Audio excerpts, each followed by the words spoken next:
And now, News Channel 10's 24/7 local weather first alert forecast, sponsored by Generator Supercenter of Amarillo. Hi, Kevin Selly in the Weather Center. Boy, active weekend across the Panhandle and into the day on Monday. Tuesday, a little quieter, variably cloudy skies. Some showers possible by Tuesday night in spots. They're going to be hit and miss Friday. They're not going to be particularly heavy, enough to wet the pavement or soak in just a little bit. But again, not a big deal. And then as we get into the overnight period, early Wednesday morning, some of that could mix with some snow showers across the northeastern part of the region. Again, not looking for any kind of a big impact. 54 for the high with enough sunshine in your area. Thanks to our friends at the National Weather Service in Amarillo for doing the storm surveys and getting them out on Monday afternoon. 4 to talk about. And these numbers, I'll go through them real quickly, but if you punch up the Weather Service website, weather.gov/AMA, there's a little description on some of these if you're a little more interested, a little narrative on each one. But here's the way it looks. This is South Perryton. EF1 rating, 105, peak winds just a little over a mile and a half, 100 yards wide. Wasn't on the ground too long, about 15 minutes.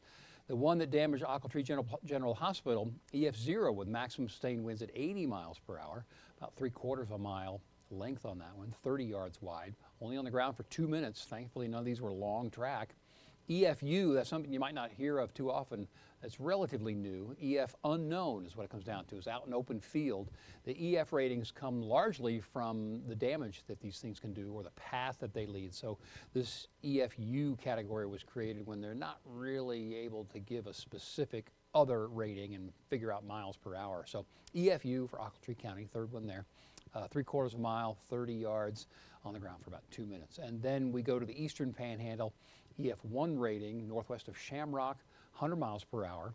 Pretty short track, only on the ground for a minute or so.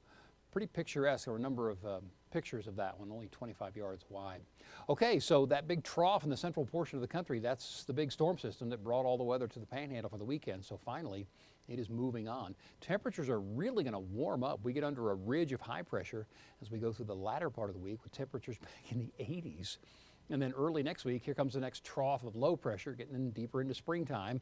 And that one over California turns into one of my favorite things if you're with us regularly, a cutoff low pressure system. Always causes forecast problems. We'll keep you posted on that. It's still obviously days off. Computer forecast model for Tuesday, variably cloudy skies until later in the day. We'll add a chance for some scattered showers with a disturbance moving west to east across the region. There's 6 p.m. hit and miss variety. They continue into the evening hours. None of this will be expected to be particularly heavy at all. Then into the overnight period, especially up in the northeast. See, it changes color there. That would be some showers mixed in with some snowflakes in spots. Again, not a big deal, and that would last into the early morning hours on Wednesday, and then that little disturbance moves on as well. So late Tuesday, early Wednesday, let's go from a 30% rain chance to about 10 Wednesday morning. 54 for the high each day, again with enough sunshine. Then the temperatures really go up. 72 on Thursday, 78 Friday. Mid-80s by Saturday and Sunday. One computer model suggesting close to 90 on Sunday. Remembering we just had snow. And then there's some cooler air by the first part of next week.